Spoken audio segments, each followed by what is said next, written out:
할렐루야. 말씀 묵상의 자리에 오신 성도 여러분을 환영합니다. 오늘 우리가 함께 읽을 말씀은 요한복음 14장 6절입니다. 예수께서 이르시되 내가 곧 길이요 진리요 생명이니 나로 말미암지 않고는 아버지께로 올 자가 없느니라. 아멘.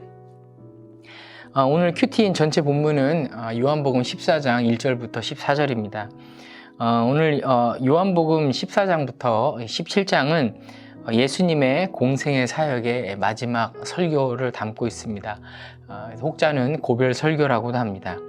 예수님은 14장 1절에서 제자들에게 너희는 마음에 근심하지 말라라고 말씀하십니다. 그렇게 말씀하신 이유는 요한복음 13장 33절 36절에 내가 가는 곳에 너희는 올 수 없다라고 말씀하셨기 때문입니다. 아니 갈릴리 바닷가에서 나를 따르라 내가 너희를 사람을 낚는 어부가 되게 하리라 라고 하면서 멀쩡한 직업을 그만두도록 그렇게 제자로 부르실 때는 언제고 3년 아주 뼈 빠지게 예수님을 따라다니면서 함께 먹고 자고 수고했는데 갑자기 제자들을 버리고 어디로 가신다는 말씀입니까? 제자들은 아직 예수님 같은 그런 기적을 행할 수도 없고 또 예수님처럼 탁월하게 말씀을 전할 수도 없습니다. 그리고 예수님처럼 간절하게 기도해 본 적도 없습니다. 그냥 옆에서 함께 보고 듣고 먹고 잔 것밖에는 한 것이 없었기 때문에 아마 예수님이 말씀은 그 제자들을 패닉에 빠뜨렸을 것입니다. 그리고 결정적으로 38절에 보면 수제자였던 베드로에게 닭이 울기 전에 네가 나를 3번 부인하리라 라는 말씀은 아마 제자들의 정신을 혼미하게 만들고 두렵게 했을 것입니다. 그런 제자들에게 오늘 예수님은 이어서 말씀하십니다. 14장 2절 3절에 내 아버지 집에 거할 곳이 많다. 그리고 그곳에 너희를 위하여 내가 거처를 예비하러 간다. 가서 너희를 위하여 살 집을 예비하면 내가 다시 와서 너희를 데리고 그곳으로 함께 갈 것이다. 달라스에 70년도에 오셨던 어떤 장로님의 말씀을 제가 들은 적이 있습니다. 그분은 한국이 아주 살기 힘들었을 때 잘 사는 미국으로 가서 먼저 자리 잡고 있을 테니까 조금만 기다리라고 하면서 혈혈단신으로 현해탄을 건너서 미국으로 오신 분입니다. 달라스 공항에 발을 내딘 그 순간부터 가족과 다시 만나기까지 그분은 15년이라는 고통의 시간을 보내야 했습니다. 햄버거와 또 도넛으로 한 끼를 때우면서 이민자들이 다 겪는 그런 힘든 일을 하셨습니다. 그러면서 하루도 데려올 가족을 생각하지 않은 날이 없다고 하셨습니다. 그리고 남겨진 가족들은 언제 아버지가 남편이 또 부자 나라의 미국에서 다시 재회할 날을 또 꿈꾸면서 하루하루를 이겨냈다고 합니다. 예수님이 가시는 곳이 바로 이 아버지의 집입니다. 예수님은 아버지 집에 먼저 가셔서 신랑으로서 신부인 우리와 함께 살 집을 준비해 놓고 그 다음에 데리러 오겠다라고 오늘 말씀하셨습니다. 저는 이 말씀에 모든 인류의 운명이 다 담겨 있다고 생각합니다. 우리 모두는 언젠가는 이 땅에서의 소풍 같은 삶을 마치고 아버지의 집, 우리의 본향으로 가게 될 것입니다. 그러니까 이 땅에서의 삶은 여행과도 같은 것입니다. 이 천국 소망을 갖고 사시기를 바랍니다. 그러나 신중하고 또 이성적이고 판단력이 좋은 스마트했던 그 제자 도마는 이렇게 예수님께 말씀합니다. 5절 보니까 도마가 이르되 주여 주께서 어디로 가시는지 우리가 알지 못합니다. 그 길을 어떻게 알겠습니까? 이 질문은 우리가 믿음이 없는 의심 많은 도마라고 이야기를 하지만 사실 잘 생각해 보면 맞는 질문입니다. 이상한 질문이 아니죠. 그러나 3년이란 시간 동안 예수님이 하셨던 teaching, 가르치는 사역, preaching, 말씀 사역, healing, 치유 사역의 들을 옆에서 보면서도 이 말씀의 의미를 깨닫지 못했던 이유는 바로 제자들의 영적인 눈이 열리지 않았기 때문입니다. 그래서 영적으로 막혀 있었기 때문에 예수님의 말씀을 들어도 도무지 이해가 되지 않았다는 것이죠.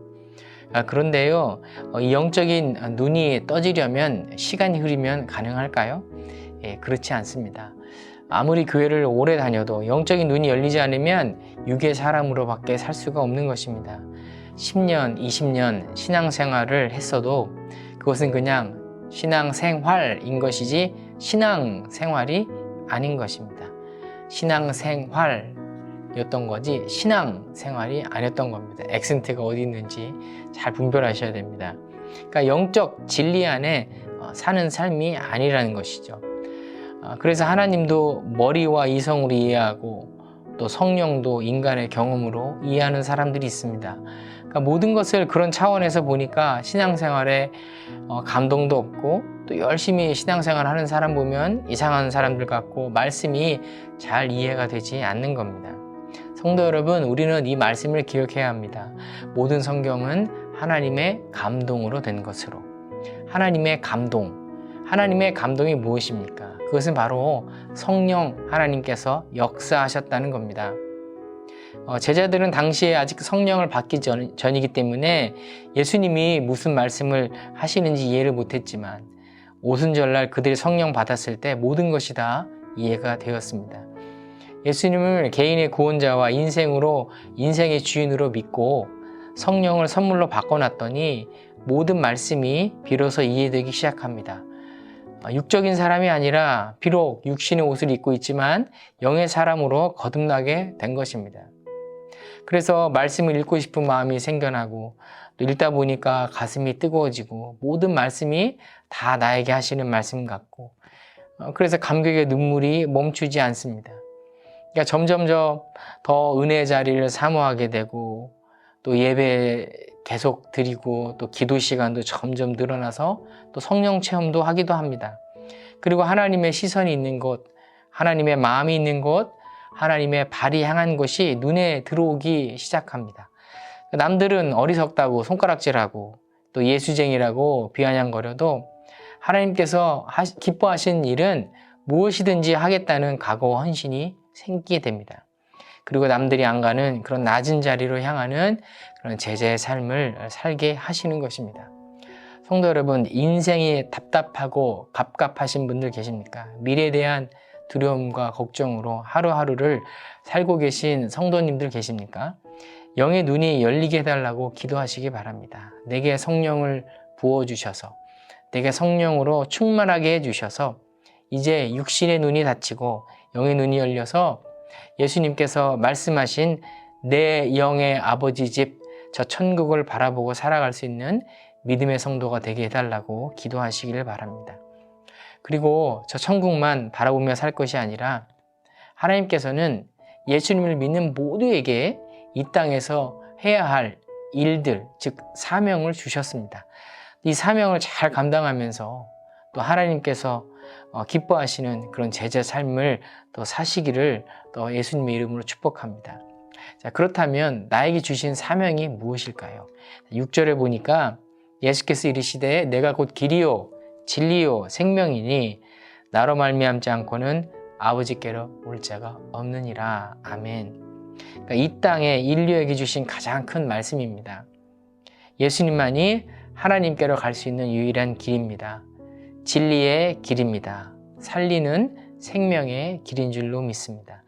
이 진리를 우리가 세상 사람들에게 알려줘야 합니다.